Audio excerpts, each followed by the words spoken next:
bate-papo agora com Elisângela Pinto, ela é pediatra da Share Care, vai falar sobre obesidade na infância, principalmente no período das crianças aí em casa nessa quarentena e também sobre os impactos da volta às aulas após tanto tempo de confinamento, né? Doutora, seja bem-vinda aqui ao Vivo Esporte, obrigado pelo bate-papo com a gente, viu? É um prazer, obrigada pelo convite. E a gente já começa o bate-papo contigo falando dessa preocupação da obesidade na infância, como a gente tem observado aí, mesmo antes da quarentena também, muitas crianças que já estão aí com 5, 6 anos de idade, bem fofinhas, o que pode ser um problema no futuro, não com questão estética não, um problema de saúde mesmo, né, doutora? Exatamente. A obesidade, ela tem aumentado ao longo dos anos, né, principalmente nos pacientes na faixa etária aí dos 4 anos até a adolescência. Tem trabalhos que mostram uma porcentagem de até 25% dos pacientes nessa faixa etária obesos. Então já era um problema, né? Agora só aumentou um pouquinho porque eles estão mais restritos às atividades físicas. Agora, eu quero te fazer uma pergunta, não sei se você tem um milagre para isso. Como é que a gente faz as crianças não comer tanto açúcar dentro de casa? Porque se tem algo que é gostoso e que faz mal, é essas comidas que tem aí, esses junk food aí, que realmente é gostoso, né? E a criançada gosta, eu sou adulto, eu adoro comer também, e é difícil a gente segurar.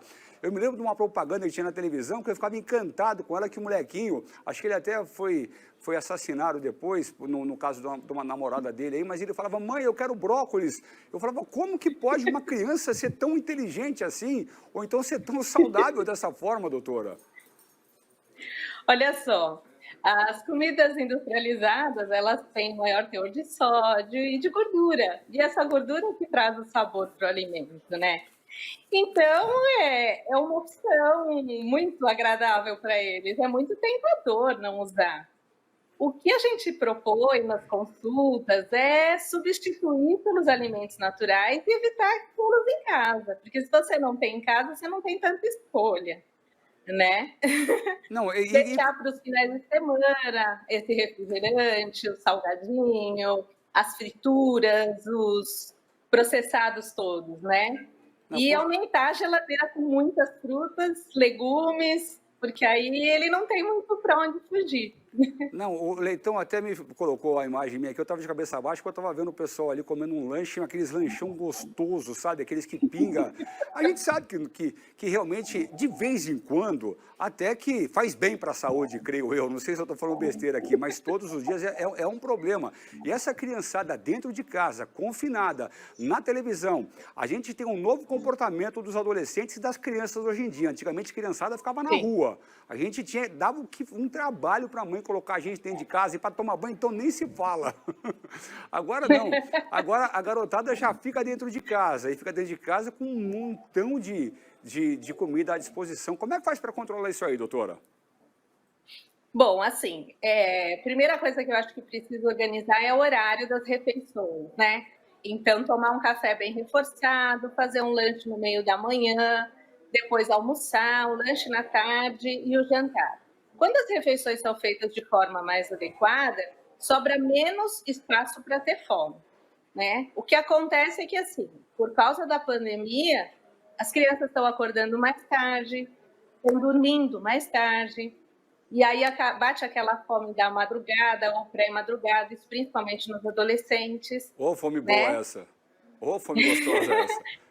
É, Ah. e eles não estão fazendo atividade física, que esse era a forma da gente conseguir controlar, né? Então, como a gente está com essa maior restrição da atividade, a gente é obrigado a restringir um pouquinho a dieta.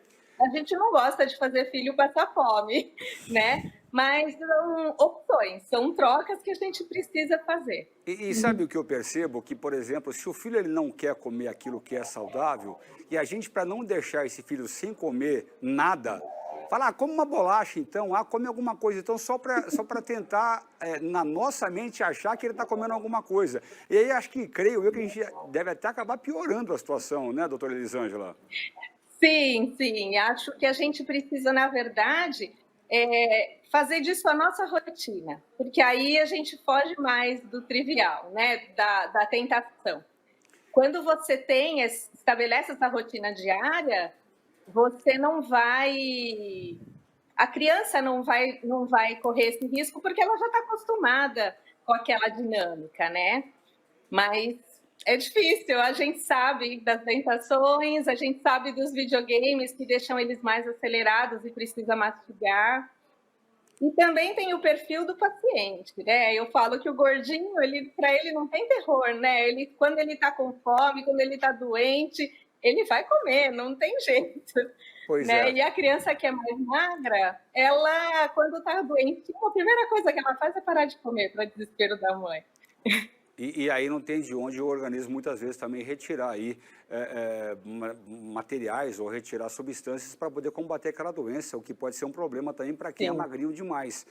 Agora, doutora Elisângela, você falou num ponto que eu achei assim, tomar um bom café da manhã, né? O que é um bom café da manhã? Olha só, Só para ver se eu estou comendo errado. Só para ver se eu estou comendo errado e a mamãe ver se o filho está comendo errado também. Então, na pediatria, a gente pede sempre uma porção de leite no café da manhã. Esse leite pode ser com achocolatado, com café, uma vitamina, ou com cereal também. Hoje a gente tem usado bastante o ovo, uma coisa que antigamente não se usava, e o ovo pode ser usado no café da manhã, um ovo mexido com queijo, um ovinho cozido, né? Tenho atendido pacientes assim. E a fruta, né? Esse seria um café completinho. Então, Mas às vezes não tem espaço para essa fruta, a fruta pode ficar no meio da manhã, no intervalo. então aquele breakfast americano lá de bacon, ovo, panqueca com mel e com mais um monte de coisa, aquilo não é tão saudável. Então o ovo ainda vai, mas já comeu um bacon Não. às 7 horas da manhã? Não, né, doutora? O bacon, não. O ovo, ok. Se for um mexido ou um cozido, né? Evitar o frito. E Agora, a porção de leite, o sim, é leite... importante. Então, o leite, na infância, eu quero até tentar sanar uma dúvida minha contigo, doutora Elisângela. Algumas pessoas dizem que o leite faz mal, que se você pegar na natureza, os animais eles só tomam leite, os animais irracionais só tomam leite, todos os animais são irracionais, né? Quando nascem ali durante o período, depois nunca mais se amamentam. E aí, falam que o ser humano é o único ser vivo na Terra, assim, que quando ele nasce, ele amamenta até um período e depois ele continua tomando leite para o resto da vida, mas algumas correntes dizem que faz mal o leite quando estamos adultos ou na adolescência. Procede isso? Tem um estudo que fala sobre isso, doutora Elisângela? Não, assim, não é. Você só vai ter problema com leite se você tiver uma alergia à proteína ou a intolerância à lactose, que é o açúcar, tá? Agora, a criança, ela precisa muito do leite ou dos derivados, porque é a principal fonte de cálcio. E o cálcio vai constituir os ossos. E ela está em fase de crescimento. Então, para ela, é muito importante. Quando a criança, por qualquer motivo, não pode tomar o leite, a gente precisa fazer substituições na dieta. Né? Sim, E aí você tem os leites modificados, ou você tem os processados de soja enriquecidos com cálcio, né? E a gente evita, por exemplo, o leite de cabra, porque ele sim provoca mais alergia. E tem as pessoas, como você bem disse também, tem a intolerância à lactose também, né? E essas pessoas não podem... O Stefano estava passando para mim, realmente, que o ser humano é o único mamífero, né, que continua tomando leite após as primeiras mamadas aí, né? Sabe que até, doutora, tem um leite que o bezerro toma quando ele é recém-nascido, a gente no interior chama de colostro, esse leite. Quando a vaca ela pare o bezerro ali, durante 2, 3 dias ela dá um leite, que é um leite até escuro, é um leite que contém muitas substâncias mesmo para fortalecer principalmente o bezerro nesses primeiros 2 dias. Chama colostro isso lá no interior, a gente chama esse leite de colostro, né? Agora, doutora Elisângela, a gente...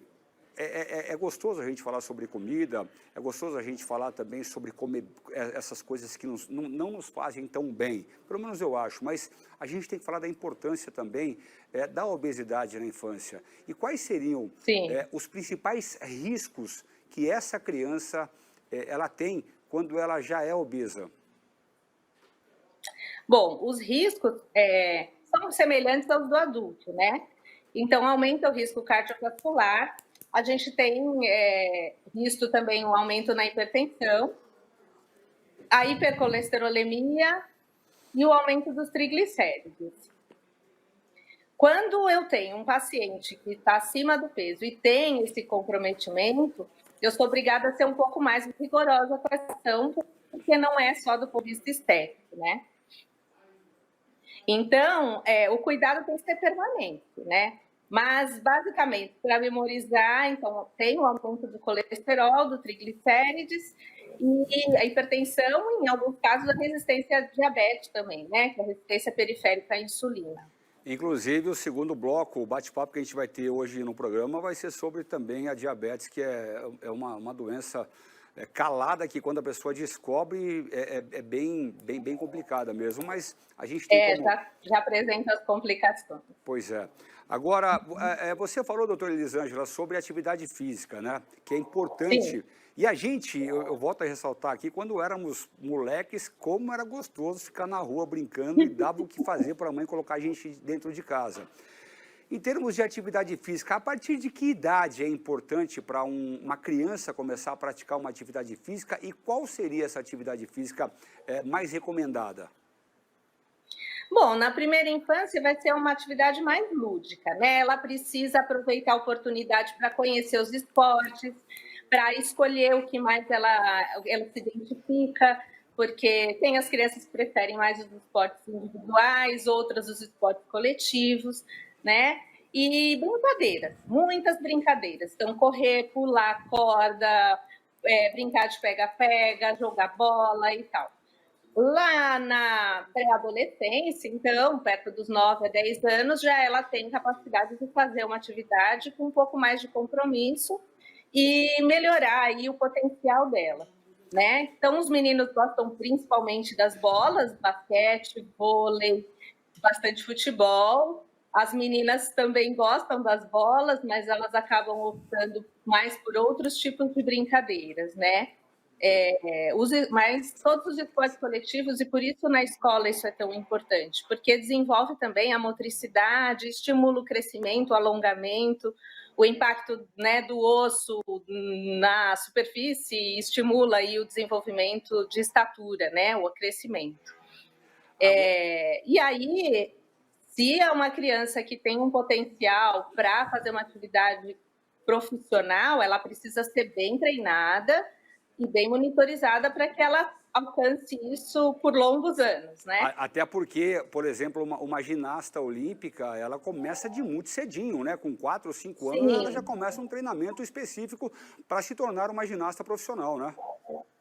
Exatamente. E aí, para a gente ter um potencial a longo prazo, chegar aí com 30 anos, precisa trabalhar muito bem, né? Na primeira infância, na segunda infância, porque senão ela tem desgaste muscular, ela começa a ter lesões e ela não consegue levar isso até perto dos 30 anos. Agora, doutora Elisângela, tem muitas pessoas hoje que a musculação, atividades dentro de academia cresceu demais nos últimos anos, né? Felizmente, as pessoas estão realmente querendo ter mais longevidade na vida aí nos anos, né? E estão se cuidando melhor. Isso a gente percebe já, comendo melhor, vivendo melhor, tentando dormir melhor também, embora tem muitas pessoas que estão meio que impossibilitadas de dormir nessa quarentena, porque está osso, está bem complicado, mas eu vejo muitos pais que frequentam a academia e que têm levado crianças de 7, 8, 9, 10 anos de idade para fazer musculação. Pode ser perigoso isso ou pode ser benéfico para a criança se for feito de uma forma com profissionais amparando esses treinos? Então, tem que ser bem amparado, né? Porque, se não é perigoso. Para a criança... Oi? Se não é muito perigoso para uma criança que está em formação. Sim, não só o fato do material, né, do aparelho que ela não sabe manipular, mas as cargas, né? Quando a gente pensa nas cargas, a carga, né, quando você faz musculação, a gente se preocupa muito com a carga. E aí você aumenta a massa muscular. Só que você precisa estimular a parte óssea, da estrutura, né? Então, a musculação precisa ser muito bem monitorada. Agora, se levar para academia, para bicicleta, para esteira e caminhar, não tem problema. As aulas coletivas, tipo step, jump, né, que a gente tem, talvez não tenha problema. Mas aumentar a carga, o recomendado é só depois dos 15 anos. Tá certo. Doutora Elisângela Pinto, pediatra, esteve conosco batendo um papo bacana com a gente aqui. Aproveitar e mandar um abraço a todos aí da ShareCare. Muito obrigado pelo bate-papo com a gente, viu, doutora Elisângela? Eu que agradeço. Tá certo. Tchau, Boa tchau. tarde.